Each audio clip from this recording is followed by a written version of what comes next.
Hey, call me Shape. And today I'm reacting to a video titled Savage TikToker Juggles 5 Women with Only Lies and Fast Food. Let's get right into it. Are you sure I'm the only girl you took here to get ice cream? Yes, you're the only girl I ever took here to get ice cream. You're special. You promise? Word to bro. Say you swear. Word to bro. You pinky promise? Word to bro. Are you positive? Word to bro. I'm that special? Word to bro. Are you sure I'm the only girl you took here to get ice cream? Yo, it's so funny because this is what I've been doing lately. I've been taking girls exclusively on dessert dates as first dates. And let me tell you, you can take them to the same exact place. It works. I know. It's some F-boy stuff, but F-boy stuff works. If you don't believe me, on TikTok right now, there's so many people making content about F-boys because women love us. They love us, okay? I'm not saying I'm an F-boy, but some people might think I'm an F-boy, okay? Really, I'm just a servant of God. I'm a good Christian boy, okay? But let's look at some of these videos and see what people think about F-boys. Signs he's an F-boy. 1, his idea of a date is Netflix and chill. If he only wants to hang out in his dorm room or at his house, that's not a good sign. And number 2, he only texts you in late hours of the night. This one is pretty self-explanatory. If a guy really liked you, he's not going to text you during sleeping hours. He's going to text you throughout the day. He's not going to text you WYD or really dry responses. 3, he's not consistent. Red flag. He will disappear for weeks, days maybe, with no explanation. And he'll come back again and then disappear again. And again. And then goodbye. Sign. They love it. I'm telling you. If they didn't love it, why would they make content about it? Why would they? Just think about it, right? So if you want to do well with women, here's some things you can do. Follow exactly the things they're saying are the signs of the guys they sleep with, because clearly they've seen this type more than once. Okay? They've seen it more than once. Netflix and chill, text them late at night, and then disappear. Be inconsistent. I didn't realize how well this worked until I started doing it myself. Now, I didn't find it from these videos. I just did it on accident. That's how I had a rotation, okay? Like I said, people love F-boys, okay? The proof is in the pudding. The proof is actually in the content. Now, I thought this video was pretty funny because it just really shows how well people know the F-boy archetype, right? It's an avatar that's like, it's universal. Everybody knows it. If you are in a vehicle and you're ready to initiate car sex, what is the go-to line? What is, you want to chill in the back seat? Correct. Can I get manipulation for 400, please? If your girl suspects you are cheating and demands to go through your phone, what is the proper response? What is delete all evidence and let her snoop? I'm sorry, that's incorrect. What is tell her that trust is everything? Once she loses trust, there's no point. That's correct. Can I get toxic for 800? If your girl says she's had enough and wants to break up, what do? What is let her go? There's more girls out there. That is incorrect. What is look her in the eyes and say, leave? It's fine. Everyone else does. That's correct. There we have it, folks. That's Jeopardy. If you are in it. The last one was kind of funny because it shows that even if you're a toxic, like, F-boy, you got to kind of play like you're hurt a little bit, but not too hurt. You got to kind of play the victim.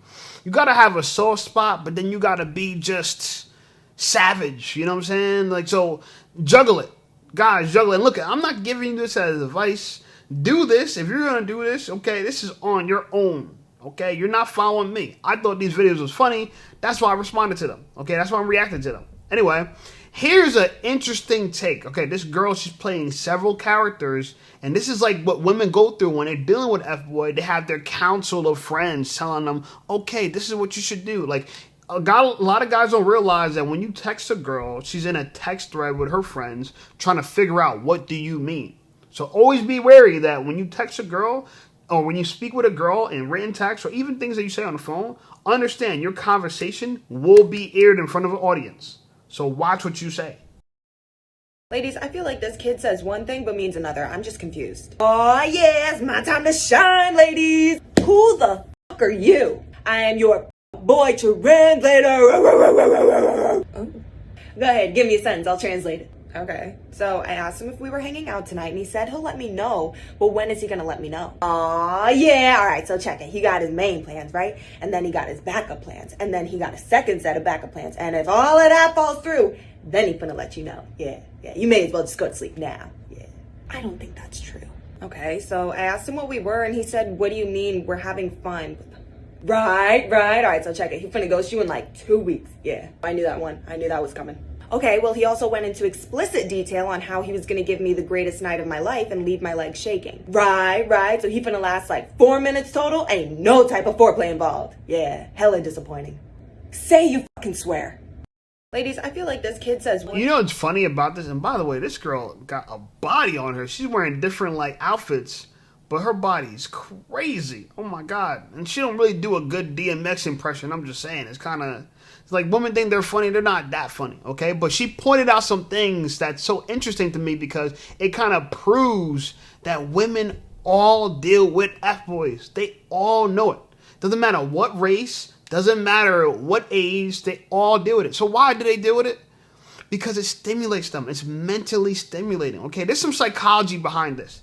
There's some strong psychology behind this. You know what I'm saying? But look at, I mean, Jesus. Jugs. The jugs on her. Shout out to Katie Florence.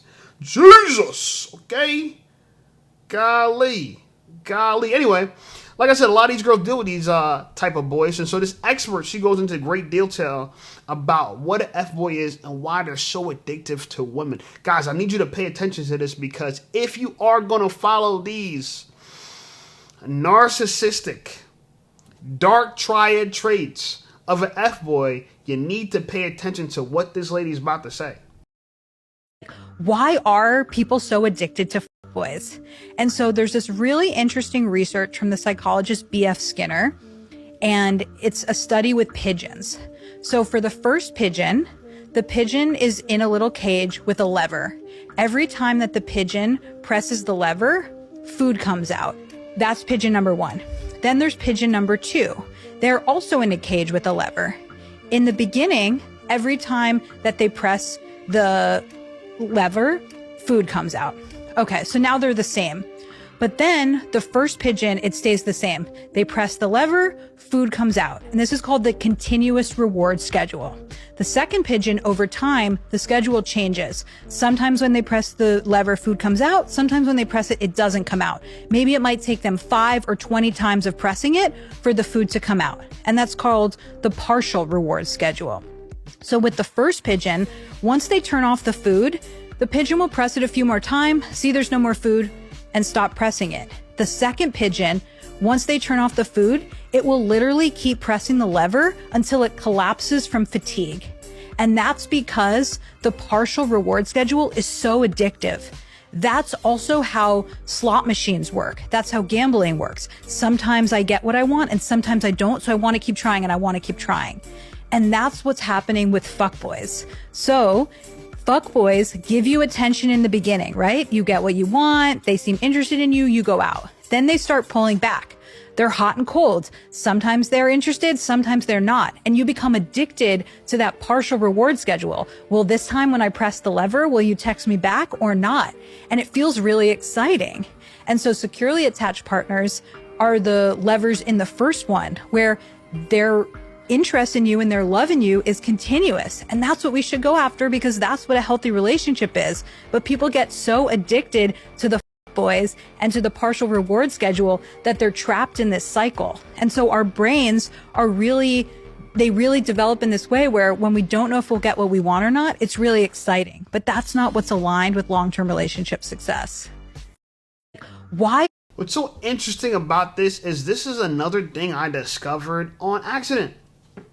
Like all right, so let's say you meet a girl, you're hooking up with her or whatever, and initially things are going well, all right, but then you meet another girl and you only got so much time. So now the next girl you meet, you giving her attention, you kind of building that up, and you're putting the other girl on the back burner. Meanwhile, you have no idea that what you did was created literally an addict. Someone that's addicted to you because you're ignoring them and you're not being responsive and you're unpredictable. Okay? The rewards are unpredictable. Unpredictable rewards in this type of manner are addictive. Right? Sometimes you hit, sometimes you don't. When you are consistent, you're a nice guy. You're being a good guy. Oh, you're a good boy. I know exactly what he's going to do. But when you're unpredictable, the mind is curious and the mind wants to control. And so the mind constantly keeps seeking for that hit. Okay? It's chasing that high. And the question is, can you deliver that high? Sometimes. Now, I did this when I first built a rotation with girls. I literally did this, but I did not mean to do it. It's something I did on accident. The reason why I'm saying I did not mean to do it because I wasn't planning this all out. It's just I started meeting girls and they started they started shingling on each other. I meet one girl, then another girl, another girl, another girl. And so while I'm talking to like the third girl out of that group, the first one and the second one trying to figure out like, where did you go? How come you're gone? And then eventually I'll get back to them. They'll be happy again. But then when they get happy again, then the fourth girl will be introduced. And then now I got a rotation of 4 girls without even trying to build a rotation, without giving any of them that much attention. Like a lot of people don't understand, right? It's a lot more work entertaining one girl than it is like 4 girls. The reason why is because if you're in the early stages with a girl, she's not expecting too much from you. If she really likes you, she doesn't want to like rock the boat. And if you're playing the game right, when you talk to her, you communicate, and sometimes you respond right away, and other times it could be 1 hour, 2 hours, 3 hours. So what happens? By the time you're waiting, when she's waiting for you to respond, she's receiving text messages from other people, maybe notifications, her phone's vibrating, and she thinks it's you, and it's not you. So she gets excited thinking it's you, and it's not you. So she puts her phone back down. And then she gets another notification. She picks up the phone back up. It's not you. Like, she's waiting. And then when you actually text her back, she picks up, it's you again. That is how you create that addiction. Now, I'm not saying you should do this. This is very toxic. But it works. I can't lie and say it doesn't work. It works. Even the love expert said so. And it just goes to prove to you, and I hate that this is the truth, but women respect men who don't respect them. If you show a girl a lot of respect, you put her on a pedestal, she will become the F-boy. If you are playing games with a girl or like being inconsistent with a girl, she will fall madly in love with you. Hence, why a lot of women are single moms, because they fall in love with the toxic cocktail, right? Of sometimes you're there, sometimes you're not. Sometimes you love me, sometimes you don't. Like, that's what they're falling in love with. So I thought these videos was very interesting. I'm glad that, we all can come together and say, you know what? There's some truth in this. But that's what I think. I don't know. What do you guys think about it? Well, let me know in the comment section. But I've personally experienced this. And this is why I'm dropping my book very shortly. It's called Be Attractive and Shut Up. Shut up. Because a lot of times people talk their way out of seduction. And realistically, if you talk less, it's more. It makes no sense, in a sense, but it's true. Less is more when it comes to women. Stop trying to think of the coolest words to say. All you got to do is understand how to speak womanese. And I kind of break it down in the book. It should be out tomorrow, May 5th, right? This is May 4th, 2025 I'm recording it. It should be out May 5th, okay? If you're watching this way after May 5th, it's definitely out. Check the link in my description and get your free copy of my book. Anyway, like the video, subscribe to the channel. Channel blowing up. I appreciate you guys. Check out some of my other videos, and I'll see y'all over there.